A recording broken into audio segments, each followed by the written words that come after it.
What an amazing audience. And well, tonight is the second evening of the row of lectures making architecture, but we have been organizing with Amaki and with ADE, the Chair of Architectural Design and Engineering.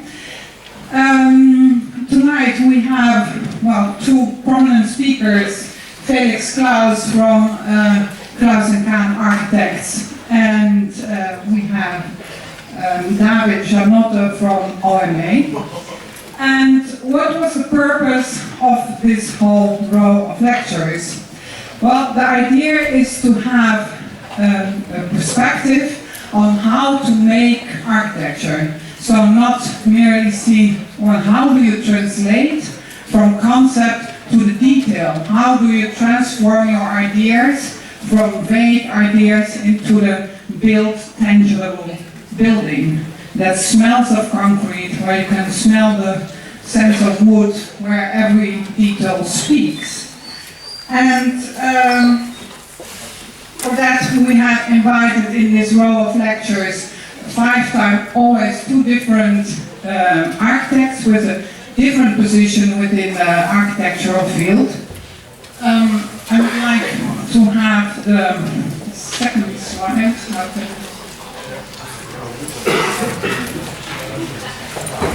So last in February we had Karel van Venne and Heiko Meijer talking about their in a fully packed Blauwe Zaal. Tonight we have the second row, Felix, Klaus and David Gianotten. And let me shortly introduce first Felix, Klaus to you. Can I have the next? Well, Felix Klaus from Klaus and van Wageningen Architecten. We also call him formerly known as the architects from Klaus & Kahn Architects. Well,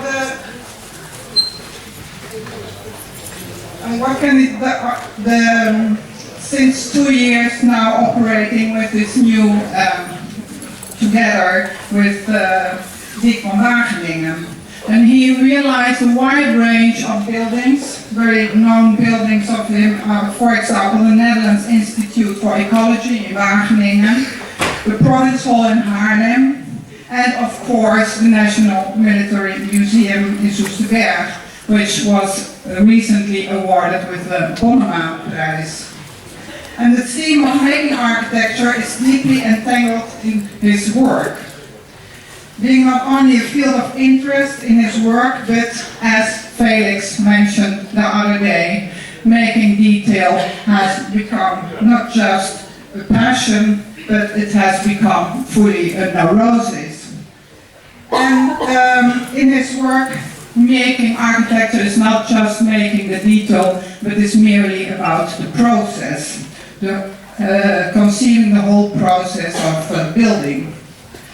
After that, after a short break, David Gianotten will give a lecture before Principal Architect at the Architecture Office of Search, responsible among others for the embassy in Addis Ababa in Ethiopia. And after that, since 2008, working for OMA, and he set up the office for OMA in Hong Kong. He is responsible for many projects in Asia, among others like CCTV, Performing Arts building in Taipei, which is now under construction. And since he recently came back to Europe, he is a managing partner of OMA and doing projects all over the world. He also always been deeply intrigued by the process of making, and he is seeing architecture as a discipline that is in a complex way interconnected with other disciplines. In this multidisciplinary field with knowledge, all the factors that influence architecture and come together in the project. And I'm also very glad that David tonight is giving a lecture, because since 1 month, a bit more than 1 month, he's also a professor in our chair of Architectural Design and Engineering. So this is your first performance as being part of us, of the chair of architectural design and engineering. So for now I would like to give the word to Felix, who will kick off with his lecture.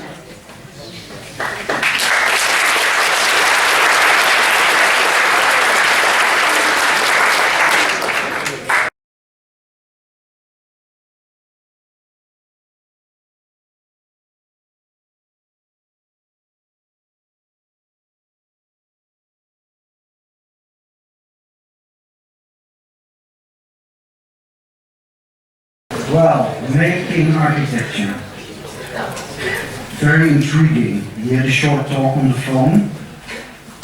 And, well, I said making architecture sounds very pathetic to me. We never thought about our work as making architecture. We only think about building. We build something, and then it is up to others to decide what they think it is. If it's architecture or just bad or just a box. A lot of people thought about the work of Klaus and Kahn as just boxes, collection of boxes, nice boxes, but, well. For your theme, I thought about aspects of making, because we have a lot of fun making, and we are lucky that we can make, but there are also other aspects other than just the building that influence thinking about making.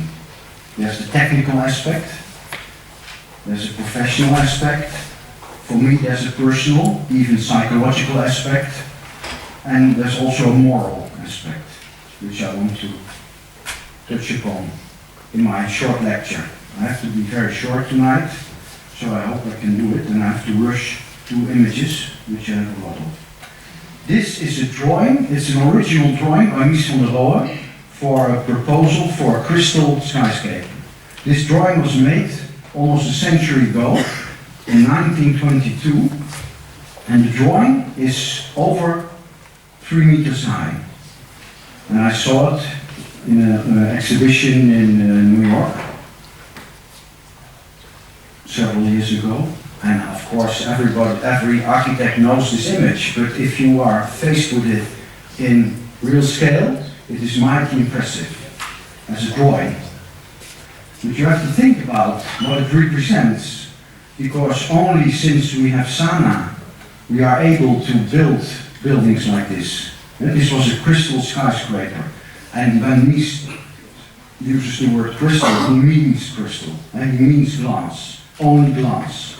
So only since Sana, so 100 years after, we were able, or certain architects were able, using very specific materials, to make something that was thought about 100 years before. That's about the technical aspect. Another aspect is the professional aspect. We are all together in one profession, the profession of architecture. And our subject is the human body. And we have the impression that we are developing all the time as humanity. Well, some assessment that you can have your doubt about. But the human body stays the same forever. And also gravity and nature stays the same, well, more or less stays the same.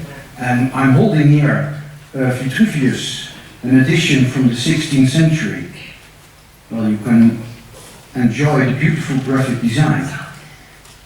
Of course, the original Vitruvius is from the 2nd century. And if you read it, well, I can't read this medieval Latin, but if you read the translation, you can enjoy how he nags about corrupt builders and about clients that can't be trusted. So the problems of the architects have been the same forever. But I think it is important to realize this, to use it in your work, because if problems have been the same forever, it means that solutions to these problems can be found in the library or on the internet. It's very easy to find those solutions or typologies or examples. This is not an art school. You don't have to invent things. Things are there. We share a body of knowledge. So please be aware of this. And the most important aspect for me is the personal aspect, which was, well, I can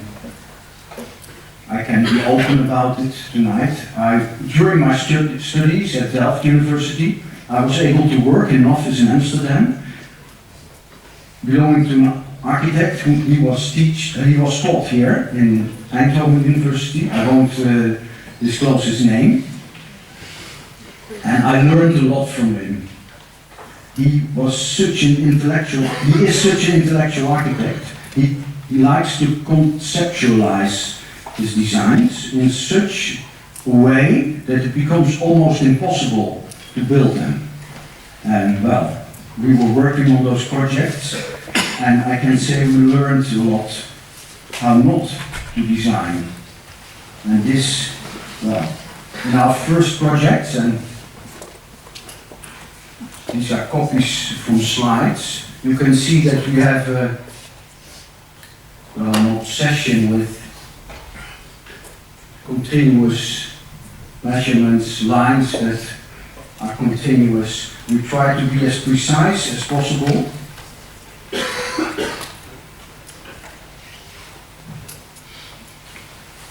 And to exact as possible.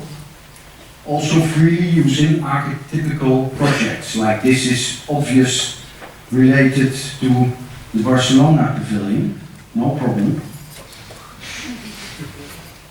Having fun is also very important in making.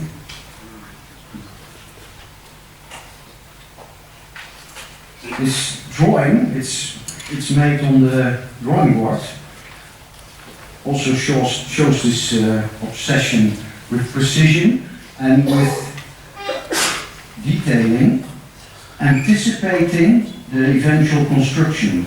And we named it strategic detailing, trying to be sure that the design or the concept, people talk about concepts, and I think you all know what a concept, how strong a concept could be, but this was our concept, no sketch, just a precise drawing that we dared to make because we were sure that we could execute it like this.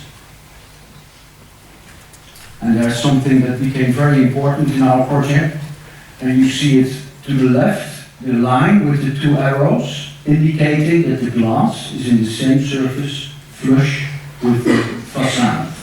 This became a very obsessive detail in our thinking. And this is a corner. This is a strategic detail. We had to know for sure that this was possible to make within the technical and within the budget framework, and only then did we dare to think about the concept. So we forced ourselves to think only within the limits of what is possible, and a lot of critics named or were quick to call this minimalism, whilst it was just an answer to the learning curve we had in this Eindhoven trained practice. This is also a nice example for strategic detailing. It's a hotel in Amsterdam. It's part of a large urban design, a formalist urban design by the municipal planning office. And you know, a hotel is just like a jail. It's just identical windows stacked upon each other. So it's a very terrible building to have in a city. So we tried to disguise this and to design a surface or a vêtement, a piece of clothing, to cover it. To cover this lethal rhythm of window openings. And here you can enjoy the urban design. The plinth was a communal affair for 3 functions, and the hotel had to be a slab of these dimensions. So we said, if the urban design is so stupid, then we make it a very stupid project, and we make this slab just like a very strong and simple volume on top of another volume. And you know, a hotel needs a restaurant and needs back of the house facilities. So we put all that in the lower box, and we put the slab with the rooms on top of it. So the strategic detail here is the only detail that we have to make sure of. We have to be sure of is this detail, this here. And it's very important, because if you don't think about it beforehand, the builder will make one floor level, and you get overlapping volumes. So we have to make sure that you have a double floor, which is obviously very expensive. So this has to be in the detailing, to be able to have this separation of volumes. Well, here you can see how it works, and it's a little bit unclear to see because this wooden plank is here for safety, but you see it is actually this volume and the other volume on top. One detail, you could say. Oh, that's just, yeah. Okay. Yeah. Super.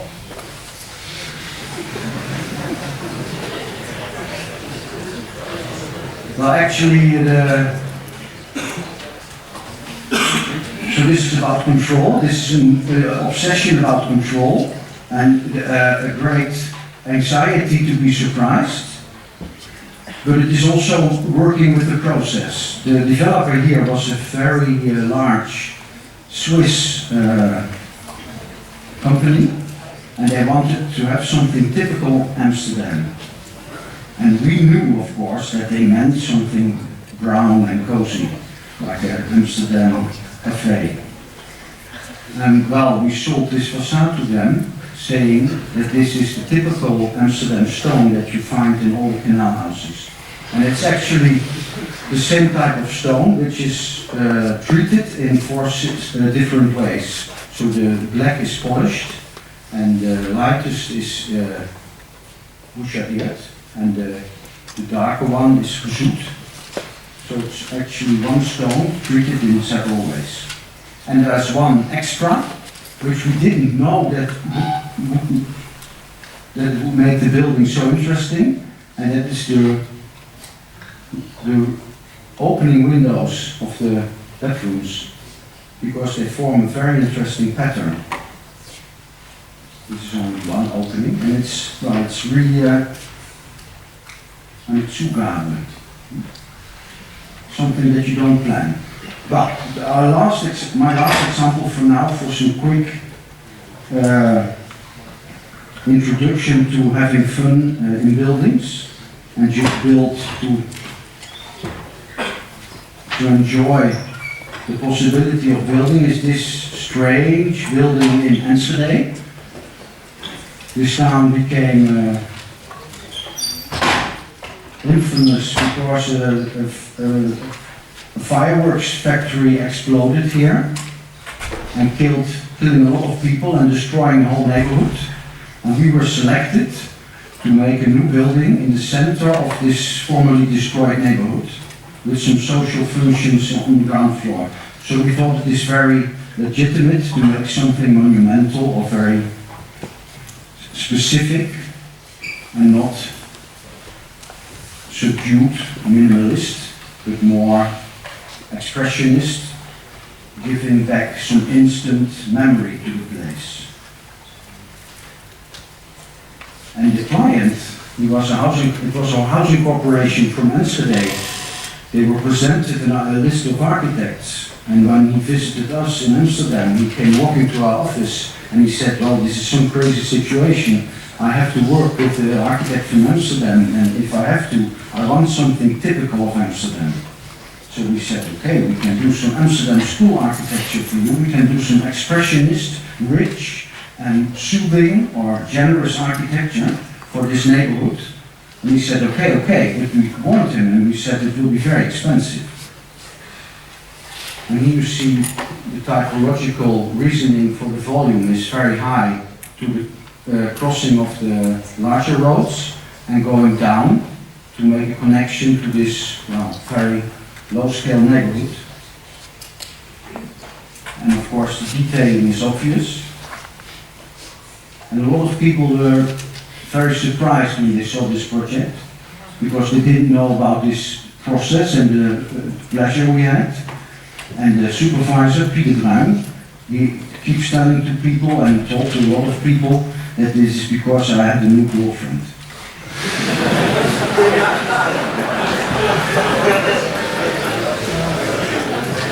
And the extra here is that because of this terraced section, we were presented with this interior space, accessing all the apartments, which is really very nice. And on top it has this options. That is the interior access system. The home bake.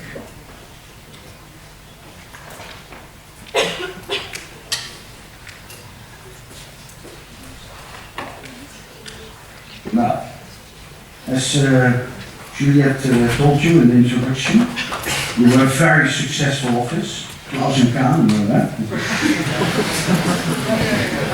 Very successful. So at towards the top of our success, we were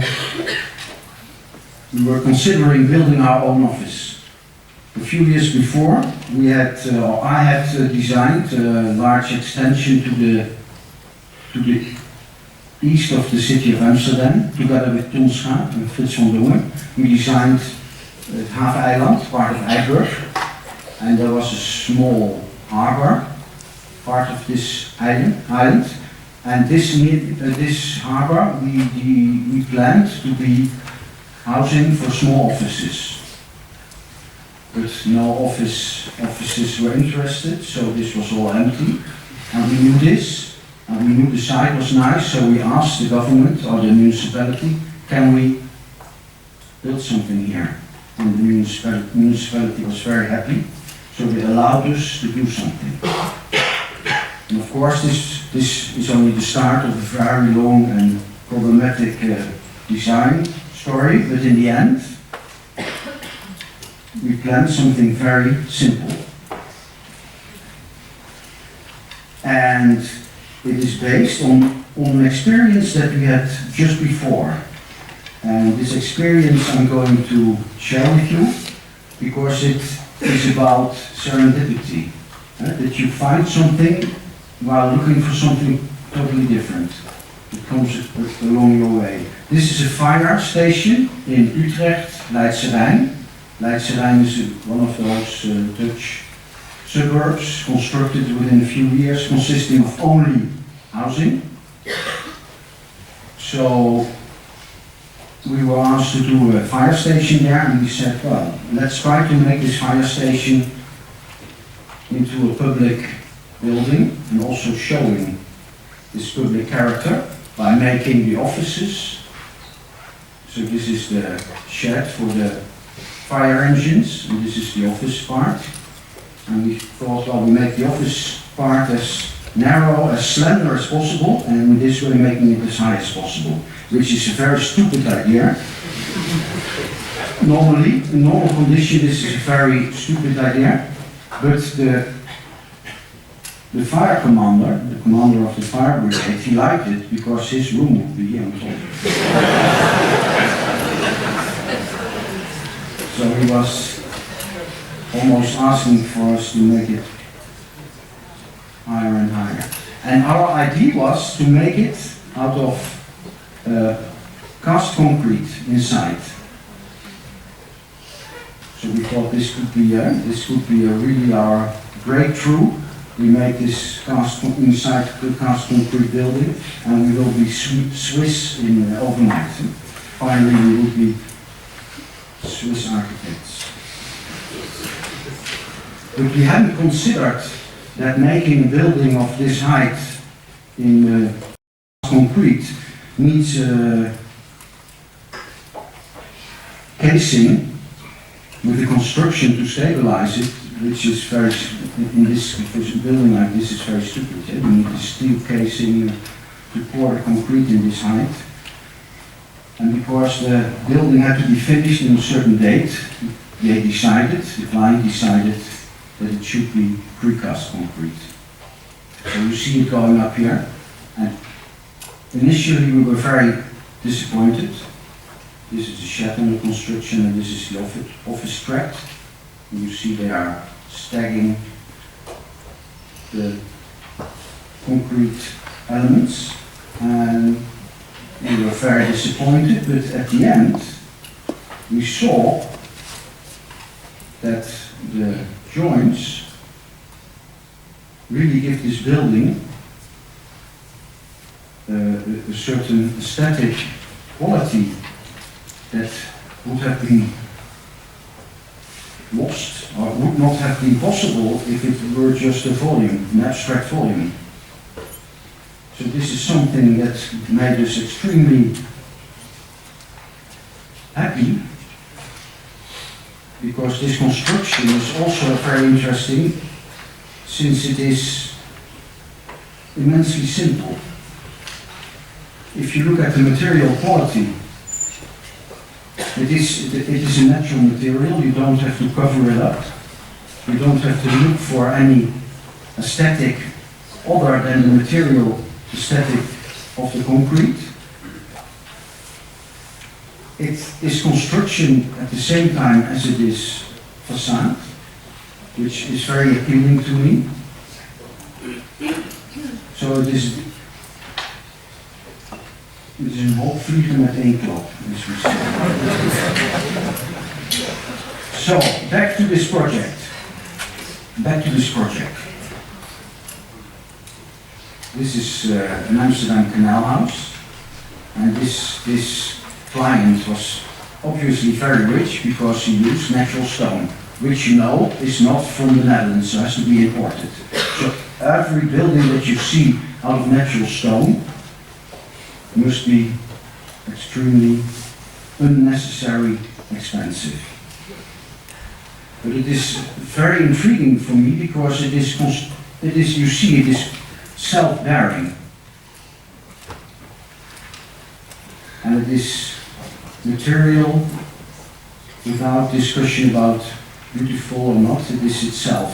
So we thought, well, we now have this way to construct architecturally and making presence and construction the same.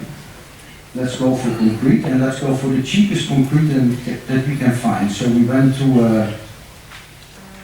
a concrete factory in the south of the Netherlands, which only makes concrete for streets and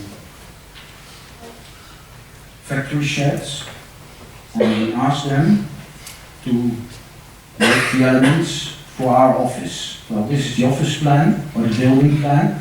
You see it's extremely simple, it's just space. It's no plan libre or bullshit with columns in the middle of the space. It is just very simple space. With an opening and official staircase and fire escape. And if you look closely to the difference between the fire escape and the staircase, then you understand what's going on here, because this has to do with scale. And this is a normal staircase, and this is the staircase that is for official use. And also this elevator is quite huge. There could have been 2 elevators. We said no, we do a big one. Well, this is the construction detailing.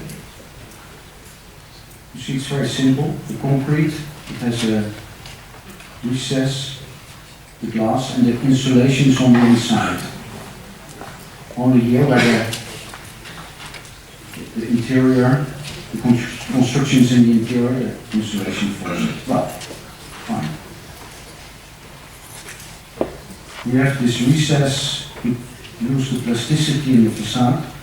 And this is the facade facing north. This was the maximum height that was allowed. This is the exact dimension of the plot. And we did, of course, a lot of calculation. And we tried 6 floors, 7 floors, 8 floors, and we choose eventually for this division, which means that this floor is rather high, it's 5 meters. These floors are 4 meters netto. So it's a very generous floor height. And here's the building going up. I think this is finished. And you see there's no risk. Nothing can go wrong on site. The precast concrete comes by truck, the glass comes by truck, they glue it together. Well, not actually on the concrete, well, but almost. And then we have the joints and the recess to give the building its subtlety. This is the great staircase, but you have to see it with people to appreciate the scale of the space. This is the view, it's north, so we don't need shading. And this is the 4 meters netto, which is very nice. There's also smaller rooms.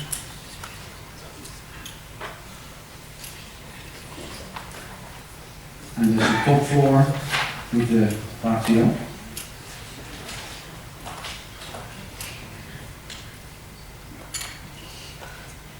And there are my books.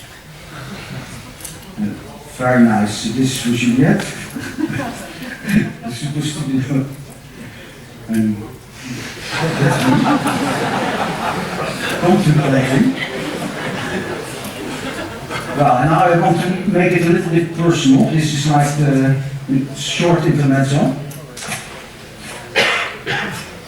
Because it is not only making, but there's also a lot of reflecting. I think reflecting on what you're doing is very important, but also reflecting on what our profession is and how it is changing and how it stays the same is very important. And also confronting yourself with older truths was very refreshing to me. I made fun about the plan libre just now. This is also something I can make fun about. I hope you all know what this is.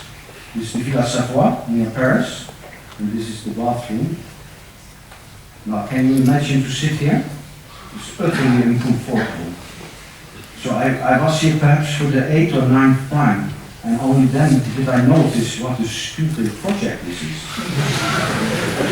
He has a beautiful garden, and he makes a bungalow, and he puts it on stilts, so you cannot use the garden, and he has a beautiful view over the landscape of the Seine that was there, and you can see all the way, you could see all the way to Paris, but if you sit on the chair, the window, this fenêtre à longueur, is like here, so you cannot see outside. And then, if you want to take a bath, you can go. So, and then it came to me, Jesus, how could I have been so brainwashed that I thought this was the greatest project of all time for almost 35 years. Well, that's something, right? At the same time, a lot of heroes. Jean Nouvel, he was really a hero in my when I was your age. If you go to this museum in Paris, the Quai Branly, it is really a disaster. Not only as a museum typology, not only the plan is bad, the execution is bad. It is, and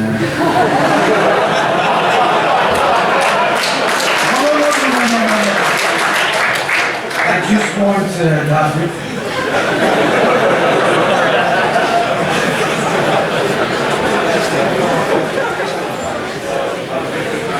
That's what what he says about the project. You know, Rem is one of one of the greatest Dutchmen of all time, and I mean this very serious. We have Rembrandt, we have Johan Cruijff, and we have, this is, that's serious. But it is an irony And it's the irony of architecture, of the architect, that he, as a former journalist, he built CCTV, which is the propaganda ministry of the largest dictatorship we have at the moment.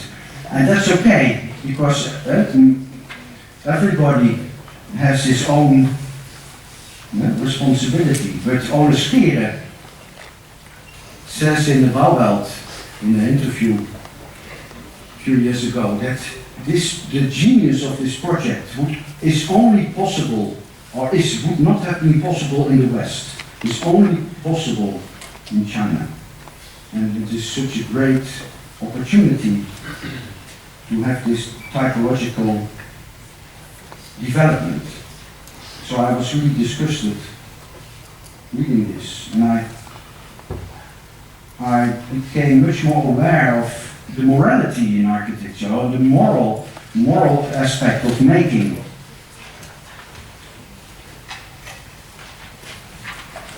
Of course, I know, David, you were responsible in Hong Kong. I have some good friends in Taiwan. And they always ask me, who is this guy with this name that you cannot pronounce? Do you know him? Our building book was translated into Chinese. I don't know, perhaps because of the title. So we went there, and we, of course, were fascinated by the pulse and the dynamic. But I became very serious about this moral aspect of working in not working in the free world, and I came to the intermediate conclusion that architecture and urban design is perhaps connected to bourgeois society. I don't know, I leave it to you to think about it. But the concept of public space only works if public space is really public. So I wrapped it all up in this book. I talked to Kees a lot, my partner, Kaan, and we discussed about how to go further. And I said, I'm a little bit bored with this big office and this big commercial stuff. I want to stop with this. So we split 3 years ago. And I was lucky to make, I put all the project we did, I did, under the name of Klaus and Kaan. And it's a book for students, it's Spanish, it's very cheap, and everything is inside, all the details. So please enjoy and use. And I said that from now on I only do nice and interesting work. And this decision was also stimulated by a project that was already underway. And she is the director of it. She was my client, and it's one of the best clients I ever had. It's only recently finished, and it took 14 years. And it's a very small project in the red light district in Amsterdam. And this is the day when the Queen is coming to open it, so she looks very happy. Well, we were very happy at the time. It is a Catholic church. It is hidden in a house. You know, Amsterdam, like all of Europe, used to be Catholic, and then the Protestant Revolution turned it around. All churches were confiscated, but in a typical Dutch way, Catholic religion was tolerated, but it had to be hidden. So in this house, on these floors, is the church. And it is now an important museum, attracting a lot of visitors. And there are so many visitors that the building is really suffering from it. So they bought this house, and they wanted to connect it, to have in this house the possibility to have a wardrobe and a shop and toilets and everything that you need in a museum. And I was asked to do it, selected, because I vowed to be personally involved for the duration of the project. So I lived by that vow for 15 years. And I enjoyed it. Going by bike to the site and talking to all the, well, we didn't do construction here for 15 years. We had discussion with the Monument Council, and all these people for 15 years. And this is what, this is the new house, and you go under, you buy a ticket, you turn away your coat, you go down, you go into the old house, you see the house, which is very nice, so you can relive the experience of a house on the canal, and then you go into the church, and then you go back again, and then there's some exposition here, a cafe, obviously, and some offices. So all the required museum programs over here. So it's very small project. There's very little interior architecture. It's all white and subdued. And this is a light well. You have some light in going into the, because this is an alleyway separating the two buildings. So I think this is the only important detail, because this is where the construction of the basement, so all the rough concrete comes together with the exact measurement of the finishing and the facades. So this was the only thing that we have to be careful about from the start. Well, then you go to the old house and then you enjoy this opposition around the alley. And then you go up to the newer house, and then you look back to the old house where you've been. So this juxtaposition is the essence of the project. And this alleyway was eventually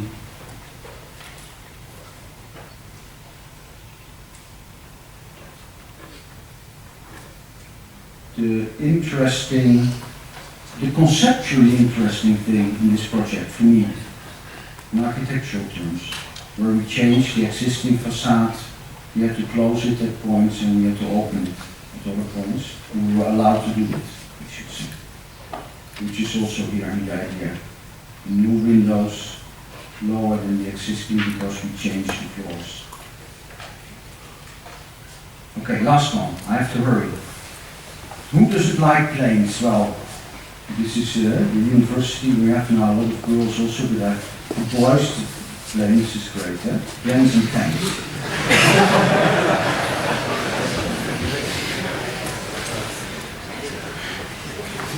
We were selected to participate in a new kind of project. It's called the PPS.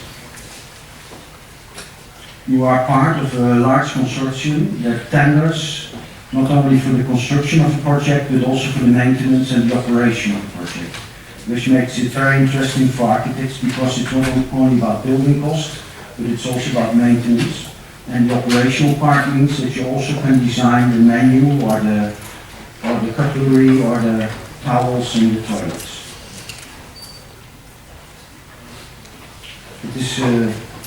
The building is for the National Museum of Military of the Netherlands. We only had 5 days of war in the last 2 centuries, so there's not much to exhibit, you would say, but it's immensely popular. It's usually also coming at the right moment in history. This is a former American air base in the center of the Netherlands, and since the end of the Cold War it was no longer in use.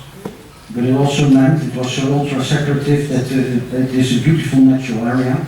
It has a great scale. The runways are almost 3 kilometers long, and it's totally surrounded by beautiful woodland. So our idea was, this is Hans Hollein, to make one simple intervention in the landscape.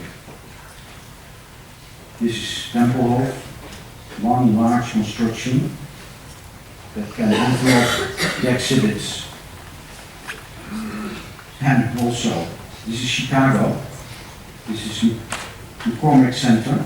This is one of the pupils of Mies van der Rohe, who was teaching at IIT, Gene Summers.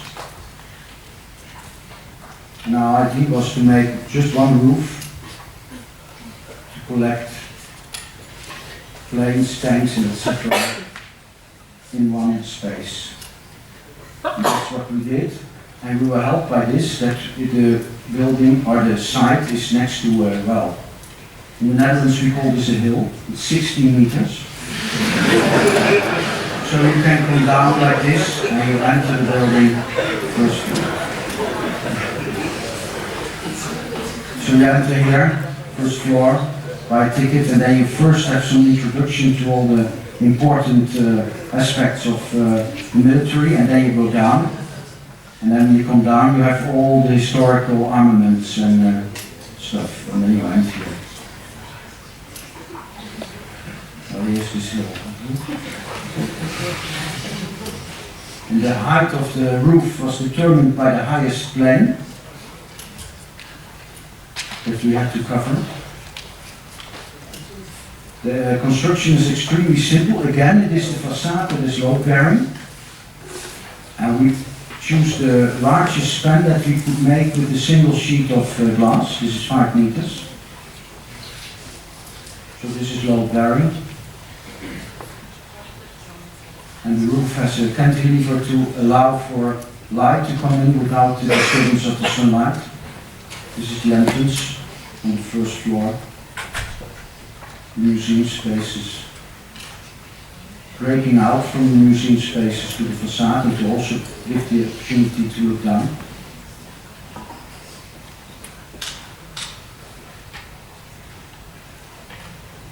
And an impression of this large space.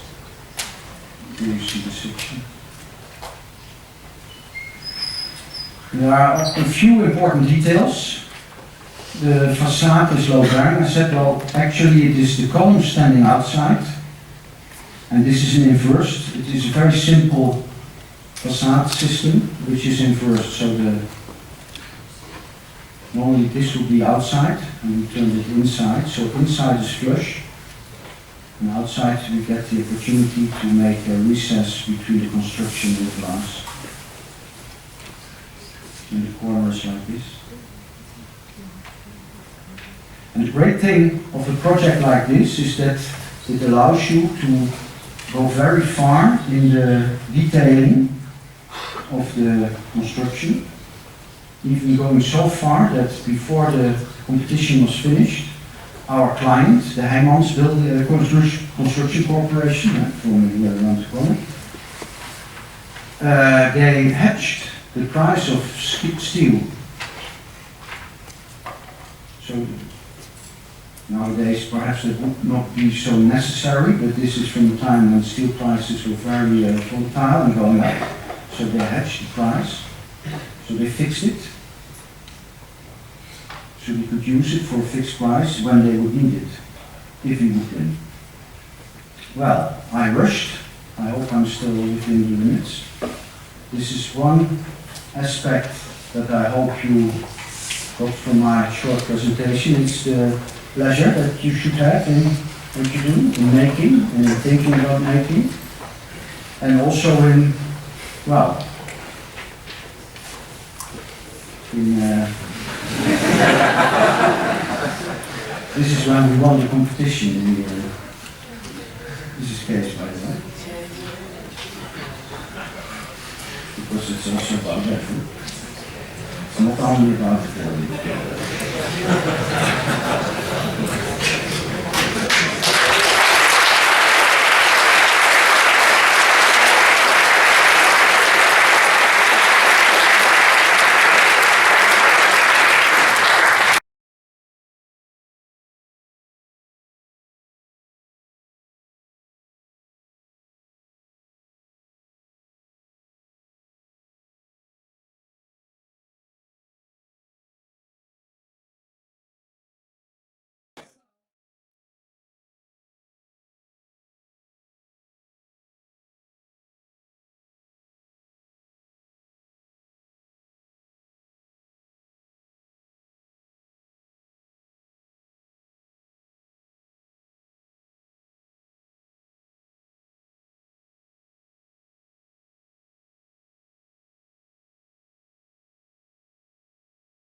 And we started shifting these departments to give them a little bit of character, but always keeping them together.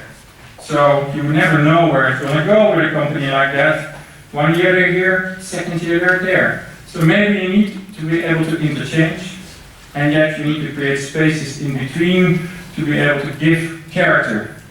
And this was the little model, something I learned from this university, to always build things when you make stuff. So I always have little models that fit in my bag, that carry. This model was like 13 centimeters in width, and that was put on the table in front of Jos van Tilburg, his diamond. It's now in my room in Rotterdam, showing simply that simple concept of what we make. Collages, very important to make sure that the client understands what we're doing, but also showing him his factory and showing the connections between the different departments, open connections. And I will talk about that a little bit later more. And then also adopting the language of the client. So they, at that moment of time, had a marketing company that was completely black and white, with this kind of military precision. You might remember it. And so we made our renders in the exact same style, so that he would understand. This is for me. This is us. The big feature of the building is we put all the different departments there, and then there's a space in front where you can park your car, where people can walk. And we put 3 very large doors in front of it. So this can be outside and inside. So for example, they can use it as extra workspace or for something else. And here you see it. Here are these huge garage doors that can move. Here it's closed, and here you can see that it can really, in reality, open and close, and it is for us a feature of the building. And what does it do? If you close them, you have an enclosed space that can be an extension of your working space. For example, if you're in the deadline stress of one of these collections, you just use it as workspace. This is the collage we showed him. You could also use it for your fashion shows inside of the building. You could bring all your people and clientele in and show what you just made. You can also open it up and build a party. The G-Star parties in Amsterdam are notorious for their drugs, for their alcohol, and for their sex, and he wanted to have that all in that building. Let's expose it to the highway, we thought. Maybe it becomes a bit more controlled. So he chose our project. And then how can you realize a concept like that? Of course, we knew it would fit the budget, although we thought it would fit the budget. And then we need to came about and work. So firstly, we looked at how these departments could be organized and have communication in between, drafts work. Then we started shifting and making functionalities. Then of course it becomes more real. You need to make sections and put all the structure and technology in. And then the client had an eureka. He heard the word BIM. Can you please make a BIM model for us? Why? Because we think that we can build faster. And we build very fast in our collection, so let's build very fast. Okay, so we made a BIM model, and that is now there. We needed some support at that time. And then the drawings that we normally make, and looking at the material itself, which is very important. Only 4 materials in the outside architecture, so we could detail in a very simple way. We drew all the details. Felix already showed how he deals with it. We do it in a very similar way, always trying to hide the frames, never trying to create extra layers that are unnecessary for the understanding of the building. And then testing, making sure you get the materials right for the real end product. So we invited 16 concrete companies from all over Europe to make us black concrete. You think that's a very simple question. Unfortunately, that's not the case. They had to do all 4 samples before we found one sample that was actually black and stayed black under the rain and the weather conditions of the Netherlands. And that's the one we used. So here you see that marketing campaign with our render on the site when the building started. It was summertime, we went into the ground, then the building came up. Here you see the positioning of the doors, because they were so large, they had to come in before any of the other facade was wrapped around it, which was pretty spectacular, a skeleton with beautiful doors. And then kind of the backside, the glass coming in for the frame. And this is the finished product, and you will see that we only use these 4 materials on the outside, and then in the inside, in the interior, which we also designed for this building, became much more rich and much more detailed. So on the outside it looks like a concrete slab, stairs, the stairs going up. This is Alan van Loon, the partner I worked with in this project. And then walking up to the entrance. We like to hide entrances so that people really need to discover buildings. And then under the box there is the entrance of the building, and you come into a space that's completely retrofitted with aluminum floors, wooden furniture that has lighting strips in a very aggressive way, that people kind of have the feeling they enter a space that is dominated by design.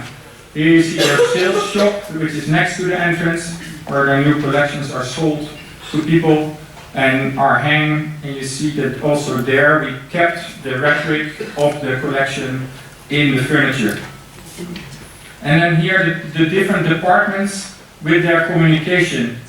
And what is very interesting is that now people from merchandising shout to designers, and designers shout to PR, and 60% less internal email in this building. So Jos van Tilburg was super happy with us, because that meant kind of communication in this building was very direct, very quick, which is of course needed when you want to make a turnover that they have. And here you see kind of the designers. They also have their own design department, not for fashion, but for other stuff, like their cars and their helmets and stuff. And that is the clean space. And then, of course, this is an interior collage we made with all the detail and the factory, and these spaces are really there. So this is kind of where they knit their prototypes, and it's all exposed to the highway. So you see that they're their own billboard in the concept itself. And then here you see the sewing machines, also completely exposed. Their canteen, which is in that support bar. And then kind of the spaces in the box, which are the spaces for Jos van Tilburg and his people, where the executive spaces where the collection is displayed, almost as their workers. And also where kind of our drawings of the original building actually became carpet on which they operate. More or less kind of a metaphor of us working together with him. And then here the stairs to that black zone where the finance people sit, and they sit like this in between the structure, not important at all in the building. And then these cubes could of course be used also as their display. So you see, for example, that this kind of cube that sticks out of the black volume is used for their advertisement and actually becomes the billboard of the project. So a project where we had a very simple idea, just have the company itself as a highlight, and kept it all the way through. You can understand that sounds very easy, but it wasn't. Could we do it with the sunshine? Could we do it with the Welstand Committee in Holland? Could we kind of expose the secrets of the company every 8 collections to the world, even before the world had seen what they were producing?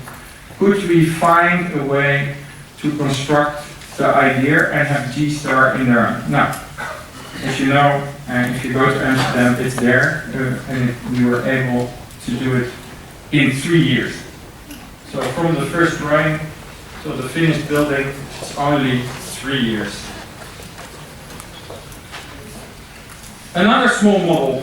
This model is even smaller, only 6 centimeters. So the picture that you see today is much bigger than the model itself. And this I carried along with me for about half a year. This was one of the most difficult projects in its conception, because it was an open competition. And an open competition is never done by OMA because the chances are slim that you win, and also very often the project never goes ahead after you delivered your idea, and the client just starts amalgamating all the ideas into one, and then you get a compromised project. But why did we participate here? This is in Taiwan, in Taipei, the Shilin night market. This is the heart of the city. This is where every evening everybody goes to have dinner, because they don't cook in Taiwan, where they buy fake G-Star jeans, where they buy iPhone covers, and where they eat stinky tofu and alive grasshoppers. So this is the low culture of the city, but the beating heart. And the municipality, in its wide wisdom, said, let's build a theater here with 3 theater halls, and let's erase this. We thought that was very interesting. Look how it is and how alive it is. And then there were 134 entries from architects, also 16 Dutch architects. And all these, you can probably recognize who made these blocks. Very beautiful buildings, I have to say, but is it very realistic? No night market anymore, eh? Because they all did this. Gone. They all obeyed the brief. So you take the beating heart out of the city for block. We thought that was pretty immoral.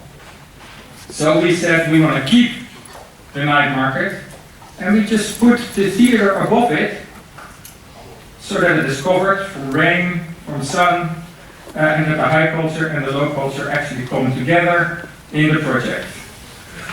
That's a really nice ambition, but how are you going to do that? That's not so easy. Because this is what they asked. This is the Beijing theater. 3 large theater halls with their own back of houses, their own foyers, their own entrances. They should operate independently in one night. You need to be able to flee. That's a huge logistical effort. But then at that night market we were having a dinner, and we saw this. You know, in this pan, I don't know what they are making actually. It doesn't look very nice. But it is at least kind of 3 dishes in one thing. And we thought, hey, 3 theaters, right? Why are we actually making 3 back of house, 3 front of house? Why don't we combine them and make the theaters the only thing that is different? So we took the 3 theaters, we made them as minimalistic as we could. Just the stages, the side stages, and the flight towers, the seating area that we needed for the people.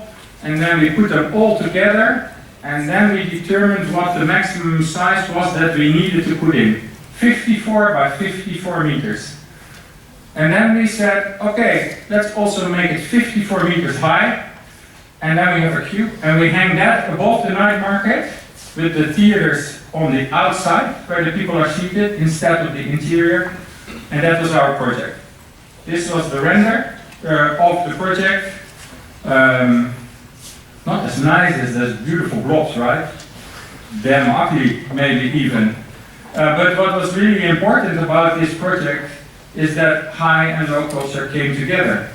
The mayor saw this project and said, wow, this solves a lot of problems, a lot of protests, and let's do it. Okay, that's the next step of making architecture, because we were critical about the competition. We submitted this as a critique. And then we suddenly ended up with a huge contract that we had to deliver what we proposed as a protest.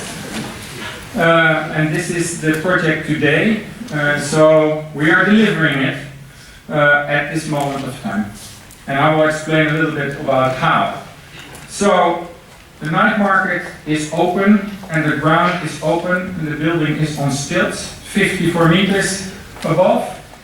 You enter a very rough space where there's 1 stairs and 2 escalators. One I will explain later, and 1 escalator up, and then you end up in the building. This is all publicly accessible without a ticket. You just walk in from the night market.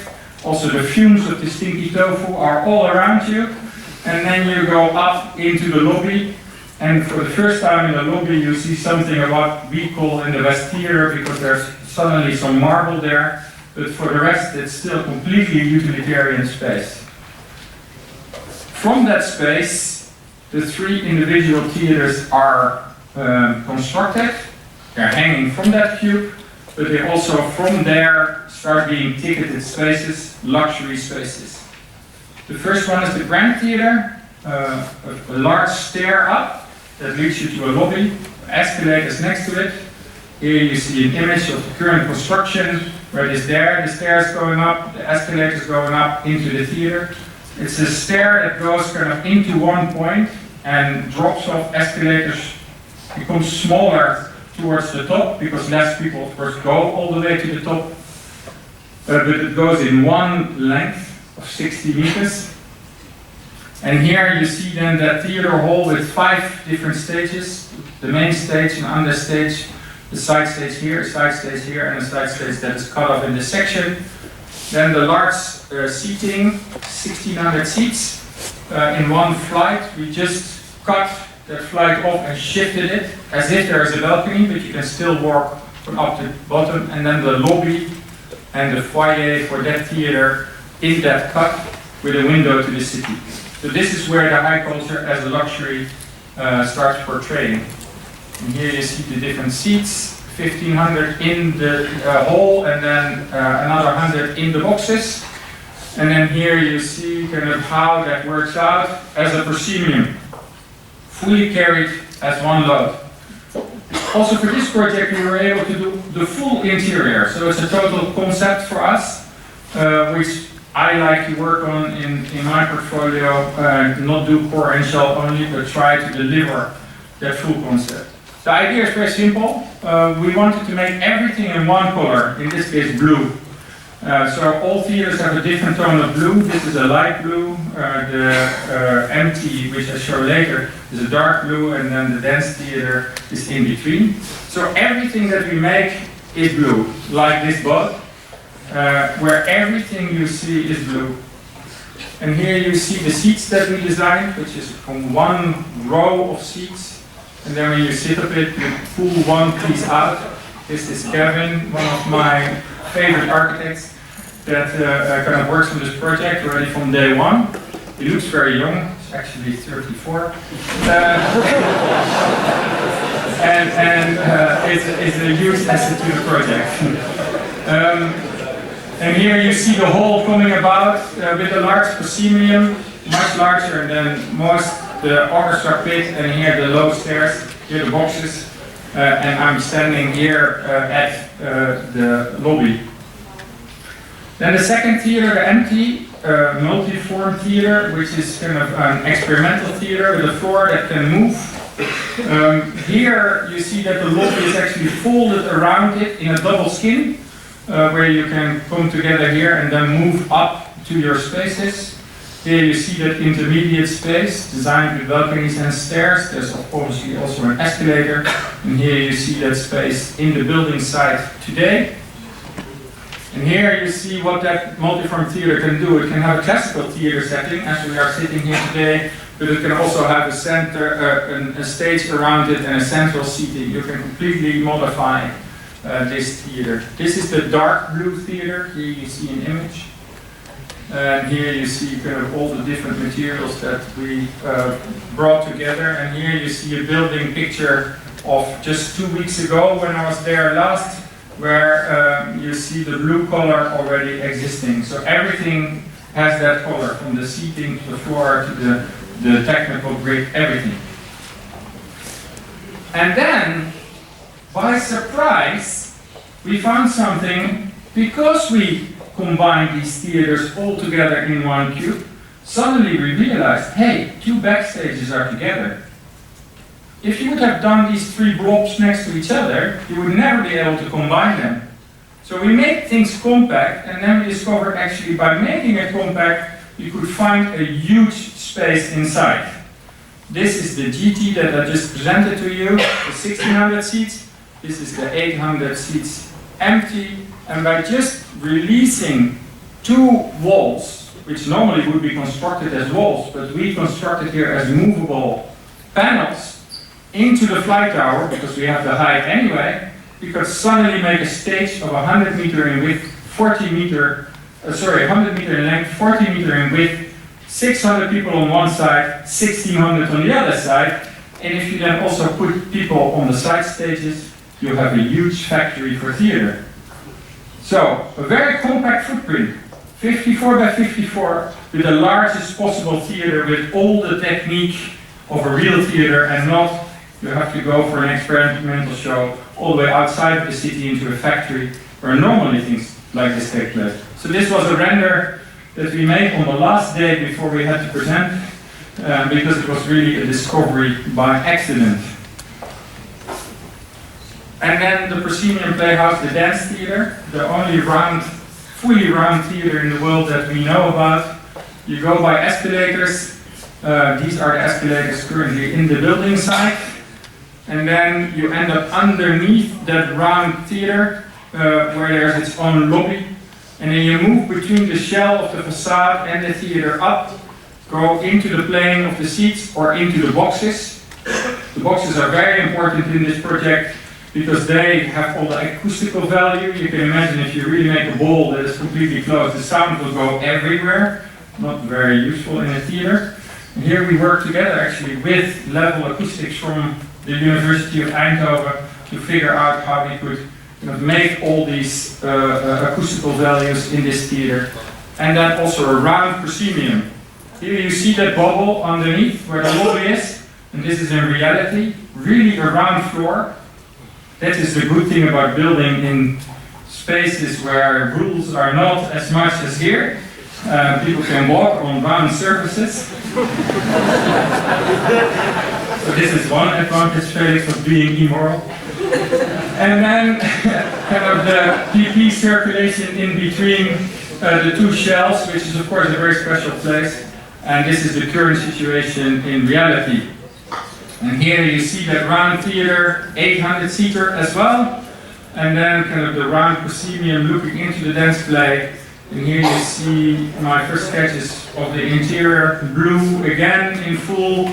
And here you see the round proscenium, and we designed a special curtain in this, which is more like a stretched surface that can move to the left, can move to the right, can move up and down, so you can make almost every opening in that curtain that you want. So you can make a very small tiny hole where one dancer just peeps through, and you can have that whole round proscenium open if you want it. And this is the current situation. It's built, and now they are putting in the floors for the seating as a real round thing. For us, it's very important that we are constantly here, because of course, a project like this, where you have all kinds of intricate elements, you need to be on the building site very often, and you need to test a lot of things, because you discover along the way a lot of issues. Of course, when you put high culture on top of low culture, what do? Do you separate them or do you mix them? A lot of people that go to the night market can never pay these tickets for buildings like this. So we made a public loop through the building. There you don't need a ticket for, but you can still see everything.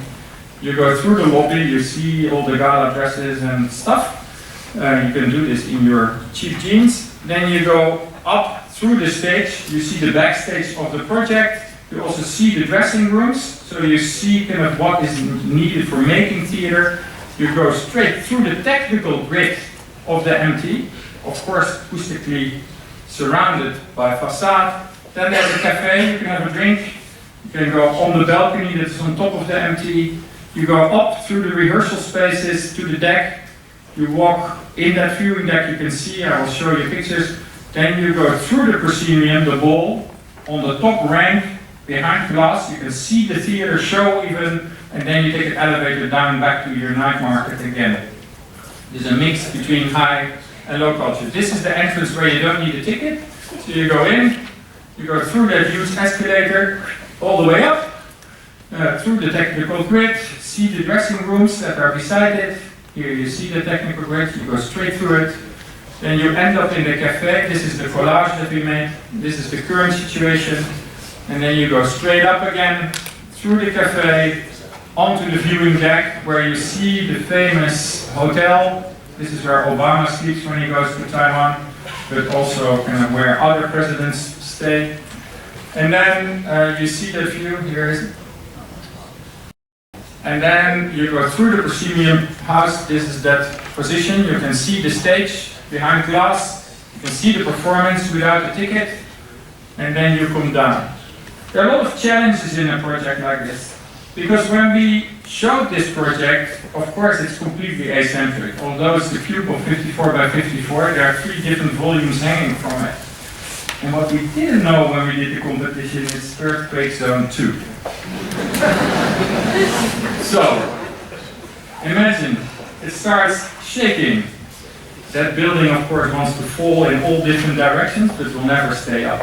How do you deal with that? So, firstly, we thought, let's make a structure that is completely as the Dutch structure, and we put it so deep into the earth, it works. But then, of course, we knew immediately that it doesn't work. So we needed to make a separation. We needed to make sure that that building actually was completely loose. So that when the earth starts shaking, the building actually stays on its position. That's a utopia, of course. So I said to the Arab, I don't care, we're going to do it like that. And they said, yeah, right, stupid architect. You don't really know anything about construction, so we cannot do it. And then on the table of the design, we put simply a bowl of a cup. And we put a little ball inside. And then we said, if the earth starts moving and that ball is in that cup, and we make sure it will never go over the edge, then the building should simply start rolling, right? Yeah, right, stupid architect. It's never going to work. But then they talked to Japanese engineers, much brighter than British engineers, and they said, of course we can do that. We just use all pressure around that ball and make it happen. And that's how the building actually stands today. These are these sorcerers with balls on top, and all the steel of the building is built on these balls. Here you see it. This is the sorcerer, the ball is inside, this is the capture of the ball. All pressure inside. When there's an earthquake, the building starts shaking and rolling and comes back after the earthquake right in its position. So it's also about kind of finding new techniques and new engineering to do a dream that you dreamt of. Another important thing is if you want to do these blue theaters, for example, you need to find blue materials that all look the same. Sounds a very easy task, but it's not. Because the fabric of the chairs needs to have an acoustical value. The rubber of the floor, of course, needs to be sustainable for maintenance. The acoustic panels need to have openness and vibration. And that all needs to come in the same color.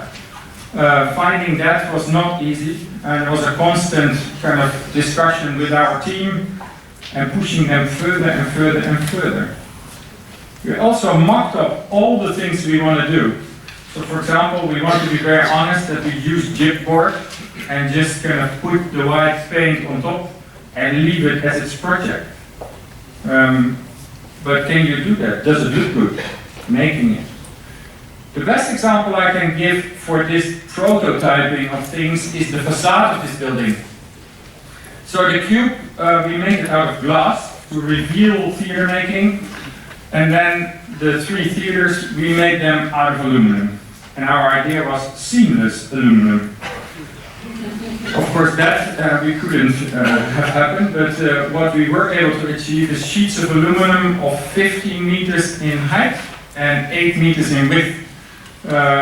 Shipbuilders in Taiwan actually are making this facade. So different type of factory that normally are not building buildings have different techniques and can do things also for buildings.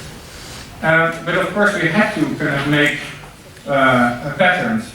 And then how do you do that pattern? This is one of the pattern studies. On paper this looks nice, but how can you ever test it? Okay, there we go. So the glass. We didn't want a substructure because we already had the structure of the building. We wanted the glass to be kind of in its own. So we use corrugated glass, and here you see the mock-up, 7.5 meters in length and 18 meters in width without any substructure, standing on shelves, completely bearing itself. And here you see kind of the sheets, how they come to site and how they are put together. And here you see the frame they are standing in as the wavy pattern. And here you see it today. You see the enormous height that we realized of 7.8 and a full glass facade without any substructure, standing on its own on these shelves. Then the aluminum, as I said, we wanted to make it seamless. So this was the first test. We welded it together, then we deep blasted it, and we grinded it so that it became aluminum facade again. But this was a sample that was this big, and everybody said, yeah, right, how are you going to do that? So we said, okay, let's first make a model, 3D model. And then they said, yeah, but we really want to see how it looks like. And this is another advantage of building in countries where things can still be done quite easily without all kinds of procedures, because we just build it one by one. And we just test it. So this is a mock-up, one-on-one, and this is us. This is kind of the glass corner of one of the buildings, and this is 1/3 of the bowl. And we started testing. You see different types of treatments, different types of sections. Didn't work, then we put another layer on top, worked and worked and worked until we found the right procedure. Here you see another layer on top, and then finally we found how we wanted to do it. And now they are applying it on the building. This is the bowl in the building site. It's now covered completely in this aluminum skin. So prototyping is extremely important, finding the right solution. And here you see they trained one guy to do these welds, so he's doing the welding of the whole bowl. Poor guy. But that's the only way to control the quality, because if you train 5, all the welds would be different, and that would mean you would see the difference, and me as a picky architect would never accept that. So, one guy trained to do all the welds, and he is doing that. So, thesis students, this is how picky I'm going to be. And then the straight aluminum facade, something that is a bit more simple.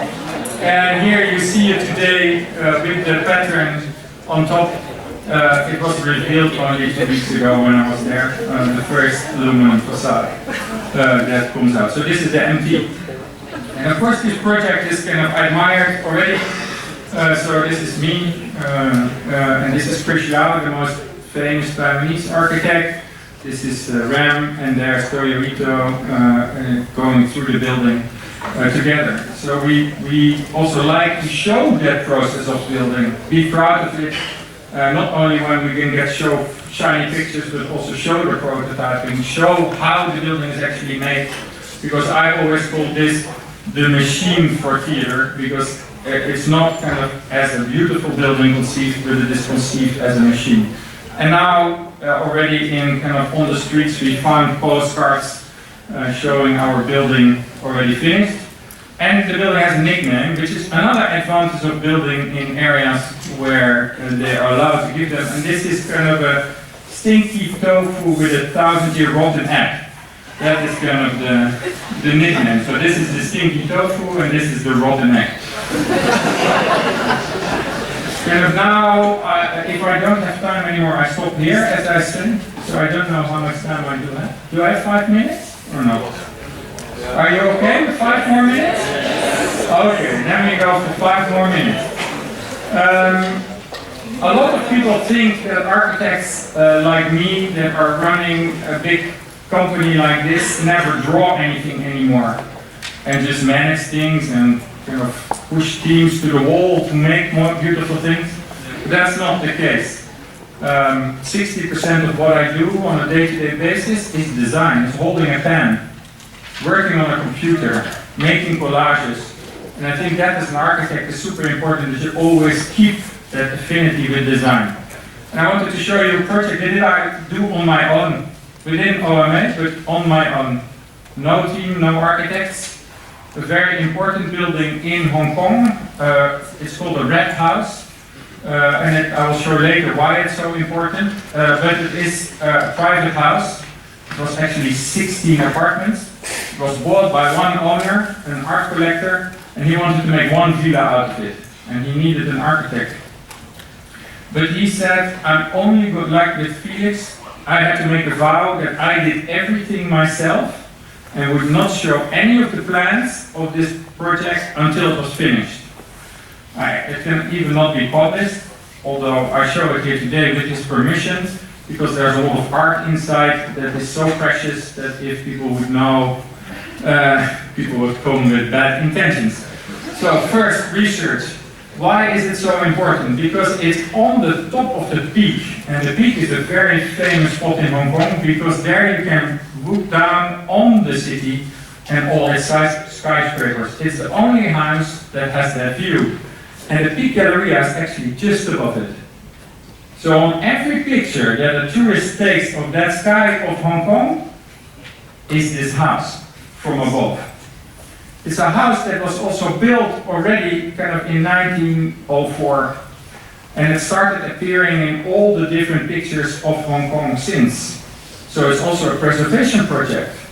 And here, this is the typical site. So here I'm on the Peak Galleria. This was before our renovation, looking down on Hong Kong, and it always appears. So this is how it was. 16 apartments in it, a glass house, and then a communal garden on the top. Of course, very, very ugly. A lot of program. The interesting part of the project is in Hong Kong, if you want to change something that is old, you need permission to do so, and you never get it. So we couldn't change anything of the shell. We had to kind of completely refit it with scaffolding to hide that we were actually changing everything. But then the only thing we didn't change were the outlines. So that shed needed to come back completely restructured it, but it is there also now. The facade had to stay red, but it's completely painted new. The windows had to be exact same thickness from steel, but we made them operable while they were not operable before. So we replaced every single thing, but in such a way that nobody discovered. So the design. So these are drawings I made on a computer and models I made out of blue foam.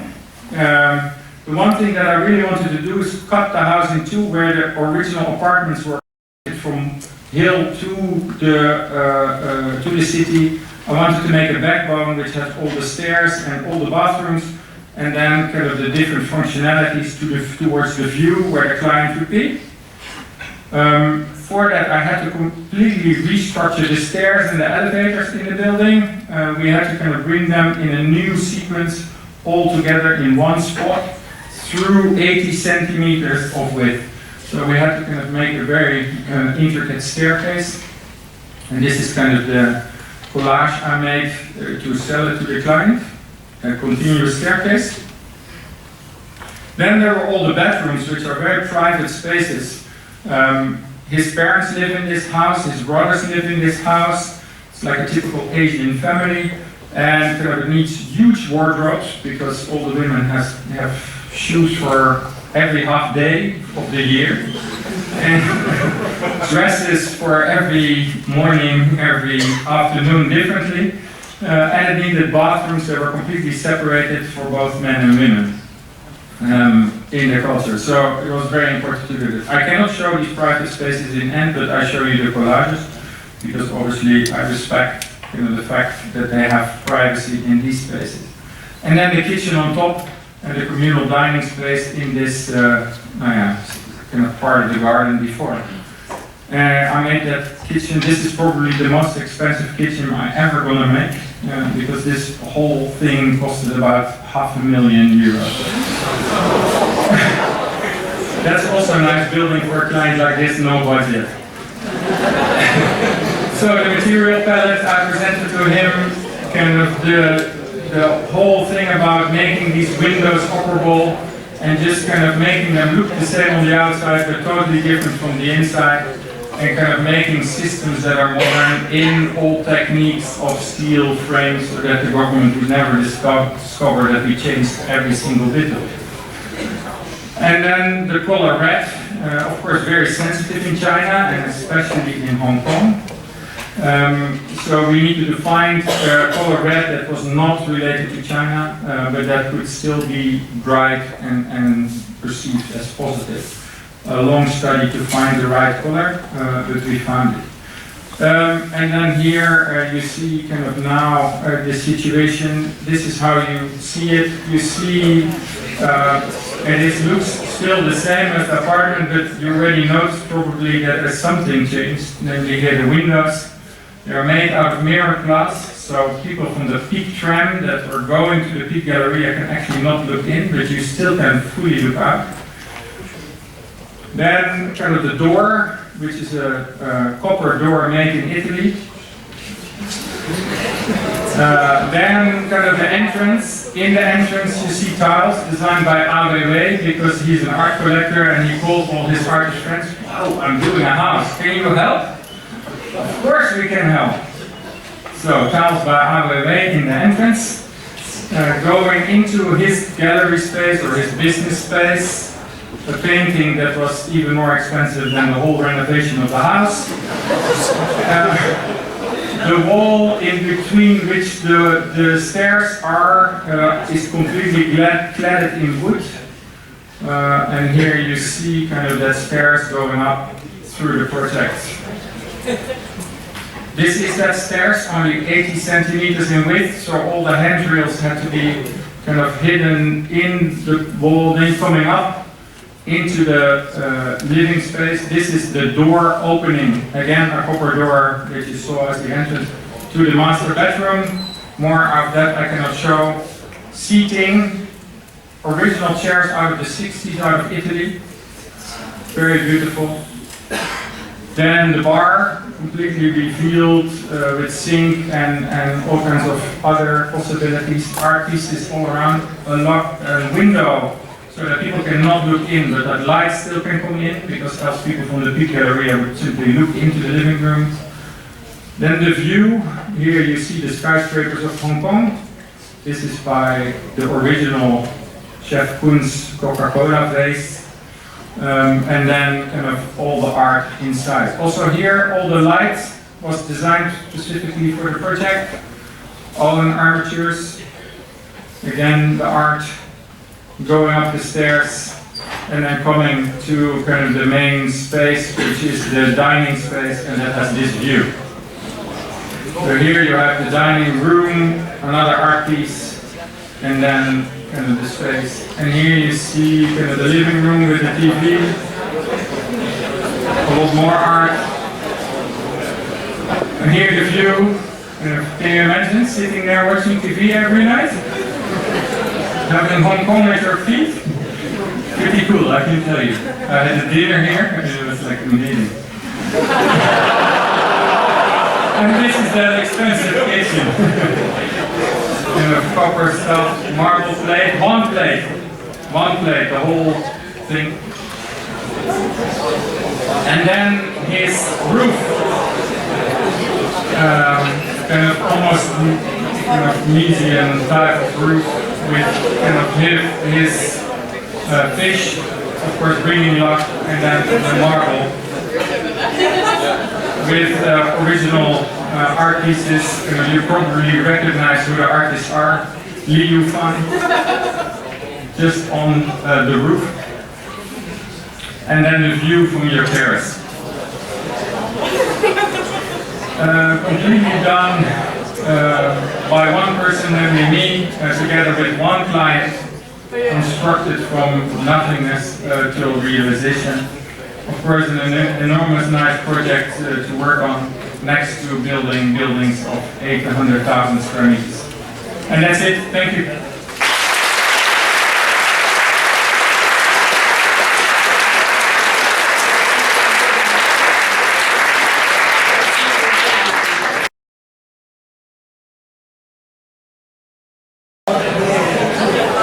Thank you very much, Felix. Thank you very much, David, for your beautiful stories.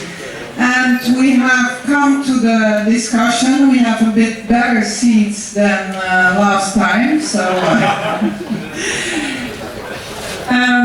I know that you have a lot of questions, so I'll come to you later. I first want to kick off with my first question to David, and actually I must say that after seeing your last project, I really thought that I had to rephrase it. I will not rephrase it, but nevertheless, well, maybe one of the most known remarks of Ron Koolhaas that he made years ago was no money, no details.